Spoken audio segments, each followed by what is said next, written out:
Hello friends, आज हम EVS की 6th क्लास की भूगोल का फर्स्ट चैप्टर करेंगे। सौरमंडल में पृथ्वी।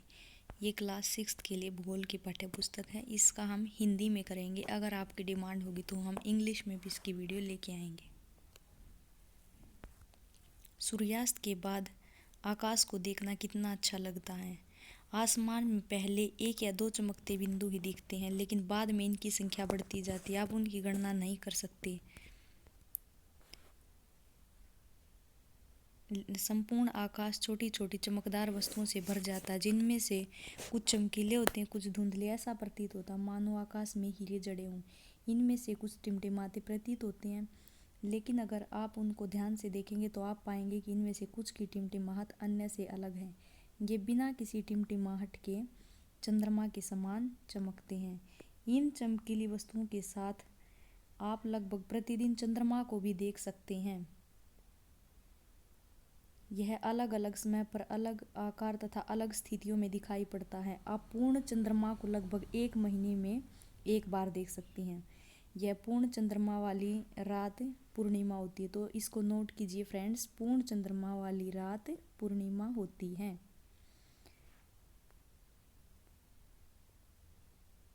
यह नए चंद्रमा की रात्रि 15 दिन के बाद आप इसे नहीं देख सकते। यह नए चंद्रमा की रात्रि या अमावस्या होती है। तो जब चंद्रमा नहीं दिखाई देता तो वो अमावस्या होती है। ऐसी रात में अगर आसमान साफ है तो आप आसमान का अवलोकन अच्छी तरह से कर सकते हैं। क्या आपको इस बात पर आश्चर्य नहीं होता कि हम दिन के समय चंद्रमा एवं इन सभी छोटी चमकीली वस्तुओं को क्यों नहीं देख पाते हैं? ऐसा इसलिए क्योंकि सूर्य के अत्यधिक तेज प्रकाश के कारण रात के समय चमकने वाली वस्तुओं को हम दिन में नहीं देख सकते हैं। सूर्य, चंद्रमा तथा वे सभी वस्तुएं जो रात में, एक मिनट रुकिए फ्रेंड्स, सूर्य, चंद्रमा तथा वे सभी वस्तुएं जो रात में आसमान में चमकती हैं खगोलीय पिंड कहलाती। तो ये एक इम्पोर्टेंट बात है। खगोलीय पिंड क्या कहलाती हैं? सूर्य, चंद्रमा तथा वे सभी वस्तुएं जो रात में, एक मिनट,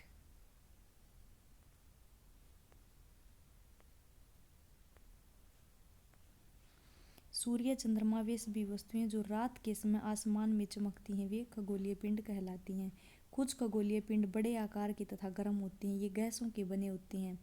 इनकी अपनी ऊष्मा तथा प्रकाश होता है, जिससे वे बड़ी मात्रा में उत्सर्जित करते हैं। इन खगोलीय पिंडों को तारा कहते हैं। सूर्य भी एक तारा है। तो तारा किसे कहते हैं? कुछ खगोलीय पिंड, इसको नोट कर लीजिए, बड़े आकार वाले और गर्म होते हैं। ये गैसों के बने होते हैं। इनके पास अपनी ऊष्मा और प्रकाश होती है। बड़ी मात्रा में जो इनसे ऊर्जा निकलती है, इन खगोलीय पिंडों को तारा कहते हैं। सूर्य क्या है? सूर्य भी एक तारा है।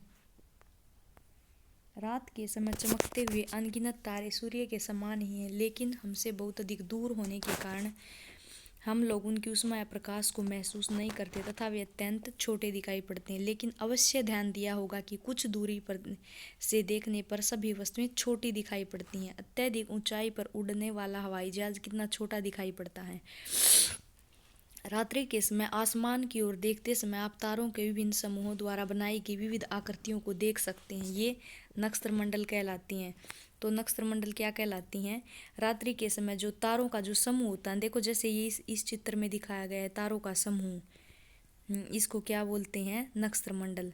अर्सा मेजर या बिग बियर इसी प्रकार का एक नक्षत्रमंडल। तो जैसे ये नक्षत्रमंडल है ना, वैसे ही अर्सा मेजर या बिग बियर इसी प्रकार का एक नक्षत्रमंडल है। बहुत आसानी से पहचान में आने वाला नक्षत्रमंडल है सप्तऋषि। सप्तऋषि क्या है? 7 तारों का समूह होता है, उसको सप्तऋषि बोलते हैं, जो कि नक्षत्रमंडल अर्सा मेजर का भाग है। किसका भाग है ये? अर्सा मेजर का। अपने परिवार या पड़ोस के किसी बड़े व्यक्ति से कहिए कि वह आपके आसमान में और अधिक तारों, ग्रहों में नक्षत्रमंडलों को दिखाए। प्राचीन समय में लोग रात्रि में दिशा का निर्धारण तारों की सहायता से करते थे, क्योंकि प्राचीन समय में हमारे पास इतने यंत्र नहीं होते थे ना, तो लोग जो है रात्रि में दिशा का निर्धारण तारों की सहायता से ही कर लेते थे उस टाइम पे। उत्तरी तारा उत्तरी दिशा को बताता, तो उत्तरी तारा जो है उत्तरी दिशा को बताता है, इसे ध्रुव तारा भी कहते हैं। तो ध्रुव तारा कौन सी दिशा में होता है? उत्तरी दिशा में। यह आसमान में हमेशा एक स्थान पर ही रहता है, यह मतलब हमेशा उसी स्थान पर निकलता है। हम सप्तऋषि की सहायता से ध्रुव तारे की स्थिति को जान सकते हैं। चित्र 1.1 में देखिए ये देखिए, क्योंकि हम आपको दिखाते हैं, देखिए इसमें ध्रुव तारा ये वाला जो है ना, ये 1 मिनट, ये तारा जो है, ये ध्रुव तारा, ये हमेशा उत्तरी दिशा में होता है। इस तारे को देखकर दिशा का पता लगाया जाता है कि अब हम उत्तरी दिशा में हैं। प्राचीन अच्छा, सप्तऋषि मंडल के संकेतक तारों को आपस में मिलाते हुए काल्पनिक रेखा खींची जाए, उसे आगे की ओर बढ़ाया जाए तो यह ध्रुव तारे की ओर इंगित करेगी। तो ध्रुव तारे को कैसे इंगित करेगी? जो ये रेखा है ना, इनको मिलाएंगे ना आगे जाके देखिए, जो ये दो तारे थे, ये इनको अगर हम सीधे लेके जाएंगे तो ये ध्रुव तारे पर पहुंच जाएगी। प्राचीन ध्रुव कुछ खगोलीय पिंडों में अपना ऊष्मा एवं प्रकाश नहीं होती है, वे तारों के प्रकाश से प्रकाशित होते हैं। ऐसे पिंड ग्रह कहलाते हैं। देखिए, जो जिनका अपना ऊष्मा एवं प्रकाश होती है वो क्या थे? खगोलीय पिंड, वो तारे थे। तारों का जो है अपना प्रकाश होता है, लेकिन ग्रहों का अपना प्रकाश नहीं होता, अपनी ऊष्मा एवं प्रकाश नहीं होता, वे तारों के प्रकाश से प्रकाशित होते हैं। ऐसे पिंड ग्रह कहलाते हैं, जिसे अंग्रेजी में प्लेनेट कहते हैं। ग्रह को अंग्रेजी में प्लेनेट कहते हैं। ग्रीक भाषा के प्लेनेटाई शब्द से बना है, प्लेनेटाई शब्द से बना, जिसका अर्थ होता है परिभ्रमक, अर्थात चारों ओर घूमने वाली। परिभ्रमक अर्थात चारों ओर घूमने वाली। पृथ्वी जिस पर हम रहते हैं एक ग्रह है। पृथ्वी क्या है? एक ग्रह है। अपना संपूर्ण प्रकाश एवं ऊष्मा सूर्य से प्राप्त करती है, क्योंकि ग्रहों का अपना प्रकाश नहीं होता है, इसलिए ये अपना पूरा प्रकाश सूर्य और ऊष्मा से प्राप्त करती है। जो पृथ्वी के सबसे नज़दीक का तारा, पृथ्वी को बहुत अधिक दूरी से, जैसे चंद्रमा से देखने पर चंद्रमा की तरह ही चमकती हुई प्रतीत होगी। इसमें कुछ महत्वपूर्ण बातें हैं, ये बहुत ही इम्पोर्टेंट बातें होती हैं, इनको हम पढ़ेंगे। कुछ रोचक तथ्य, बृहस्पति, शनि तथा यूरेनस के चारों ओर छल्ले हैं। ये छल्ले विभिन्न पदार्थों के असंख्य छोटे छोटे पिंडों से बनी पट्टियां हैं। पृथ्वी से इन छल्लों को शक्तिशाली दूरबीन की सहायता से देखा जा सकता है। तो हम अब आगे बढ़ेंगे। आसमान में दिखने वाला चंद्रमा एक उपग्रह है। चंद्रमा क्या है? एक उपग्रह। यह हमारी पृथ्वी का सहचर है तथा इसके चारों ओर चक्कर लगाता है। हमारी पृथ्वी के समान 7 अन्य ग्रह हैं जो सूर्य के प्रकाश एवं ऊष्मा प्राप्त करते हैं। उनमें से कुछ के पास अपने चंद्रमा भी हैं। अब हम देखते हैं सौरमंडल। सौरमंडल क्या है? सूर्य, 8 ग्रह, उपग्रह तथा कुछ अन्य खगोलीय पिंड जैसे क्षुद्र ग्रह एवं उल्का पिंड मिलकर सौरमंडल का निर्माण करते हैं। उसे हम सौर परिवार का नाम देते हैं, जिसका मुखिया सूर्य है। तो सौर परिवार क्या है? सूर्य, 8 ग्रह, उपग्रह तथा कुछ अन्य खगोलीय पिंड जैसे क्षुद्र ग्रह और उल्का पिंड मिलकर सौरमंडल का निर्माण करते हैं। अब हम ये पढ़ेंगे। क्या आप जानते हैं, इसमें बहुत ही इम्पोर्टेंट चीज़ें होती हैं, हम इसको मिस नहीं कर सकते। पौराणिक रोमन कहानियों में सोल सूर्य देवता को कहा जाता है। सौर शब्द का अर्थ है सूर्य से संबंधित, इसलिए सूर्य के परिवार को सौरमंडल कहा जाता है। तो सौरमंडल क्या होता है? सूर्य का परिवार। सौर शब्द का उपयोग करते हुए और अधिक शब्दों को लिखें। सूर्य सौरमंडल के केंद्र में स्थित है।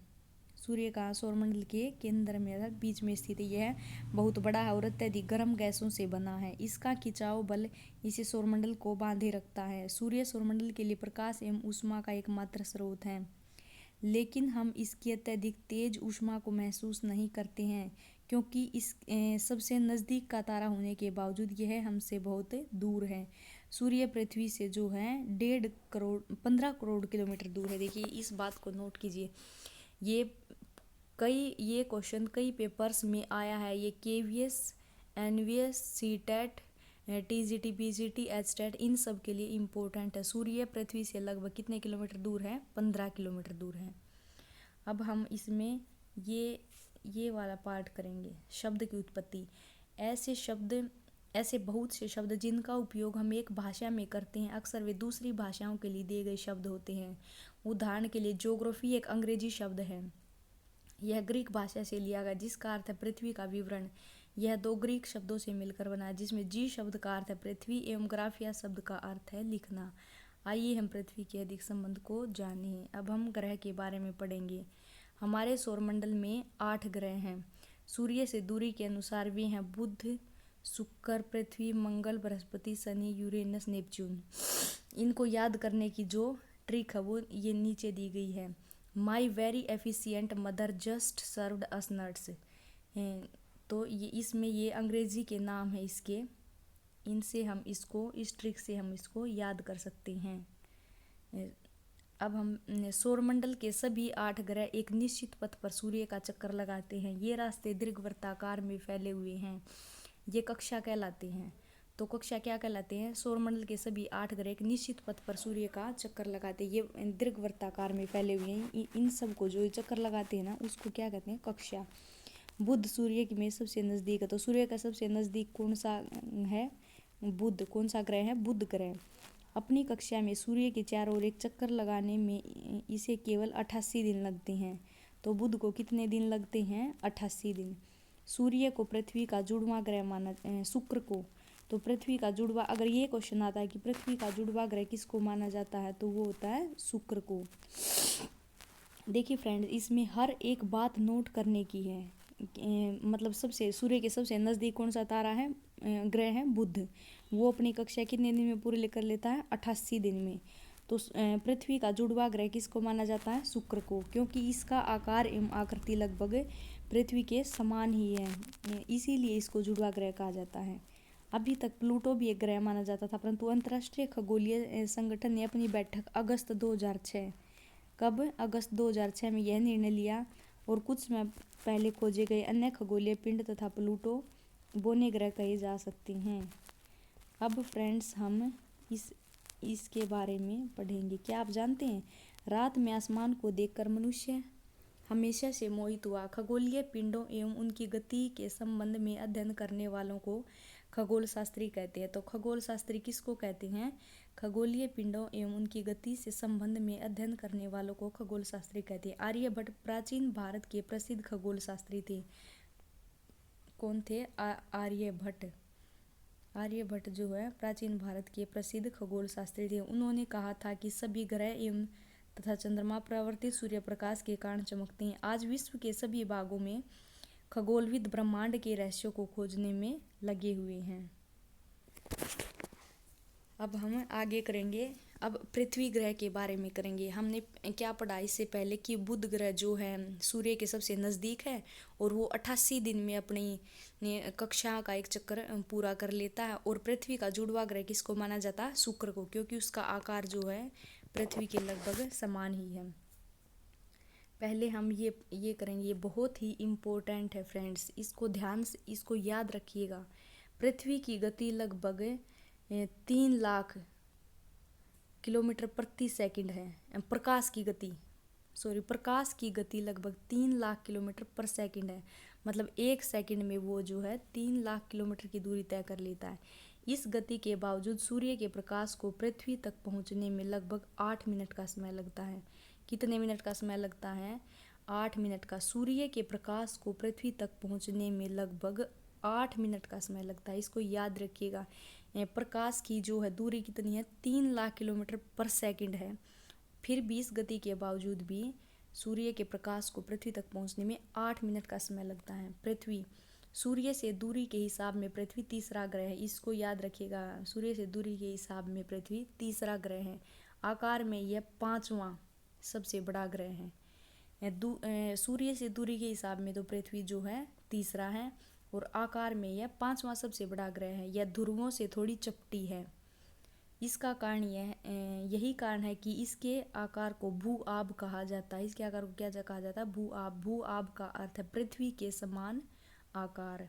जीवन के लिए अनुकूल परिस्थितियां संभवतः केवल पृथ्वी पर ही पाई जाती हैं। पृथ्वी न तो अधिक गर्म है और न ही अधिक ठंडी। यहाँ पानी एवं वायु उपस्थित है, क्योंकि जीने के लिए जो है पानी और वायु बहुत ही जरूरी चाहिए और ये चीज़ें जो है पृथ्वी पर उपलब्ध है, इसीलिए यहाँ पर जीवन है।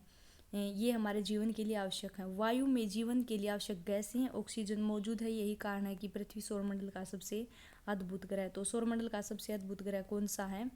पृथ्वी। पृथ्वी सौरमंडल का जो सबसे अद्भुत ग्रह है।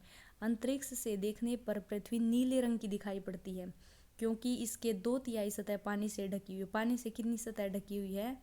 2/3, इसलिए इसे नीला ग्रह कहा जाता है। तो ये पूछा जाए कि नीला ग्रह किसको कहा जाता है? पृथ्वी को। पृथ्वी जो है 2/3 सतह जो इसकी पानी से ढकी हुई है। अब हम इसका आगे देखेंगे चंद्रमा। अब हम चंद्रमा के बारे में पढ़ेंगे। देखिए ये जो है ये चंद्रमा का चित्र दिखाया गया है।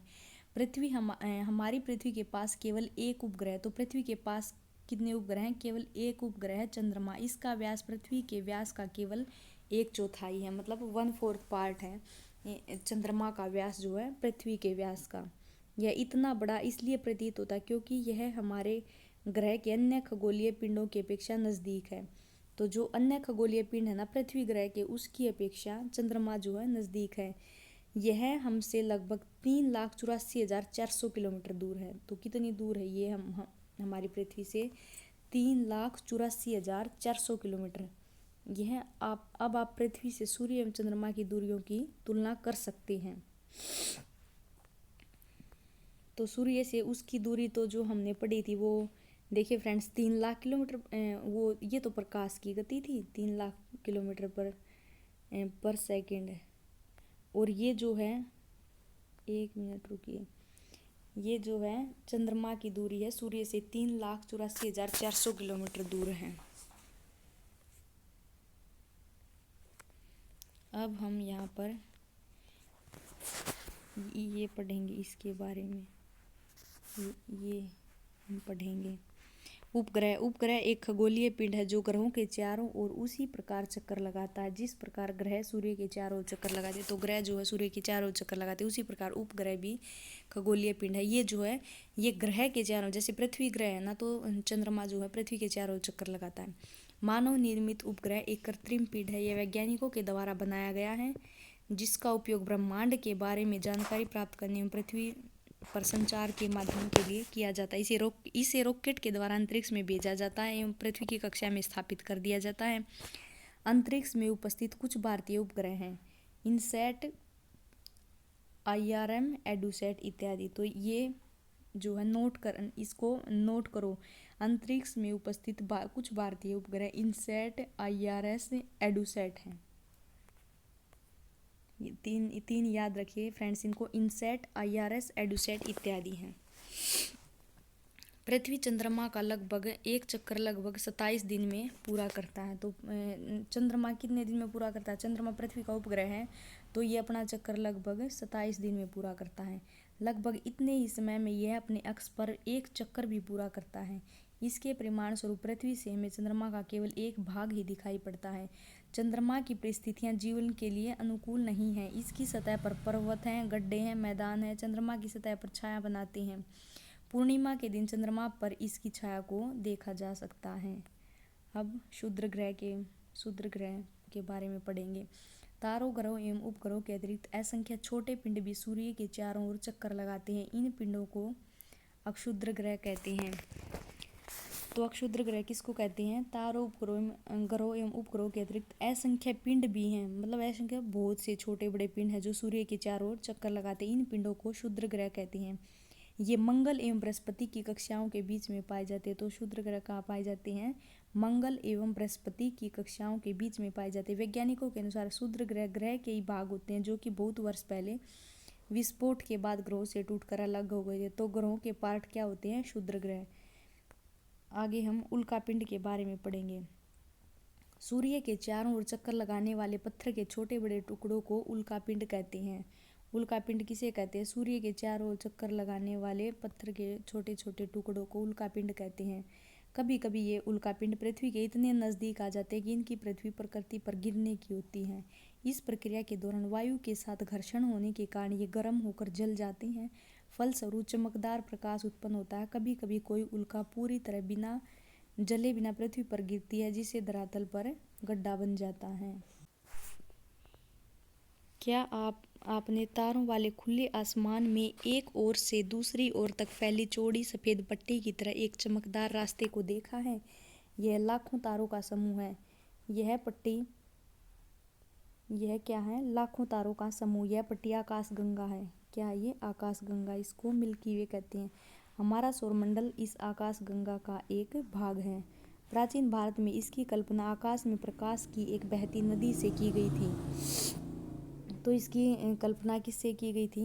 आकाश में प्रकाश की एक बहती नदी से की।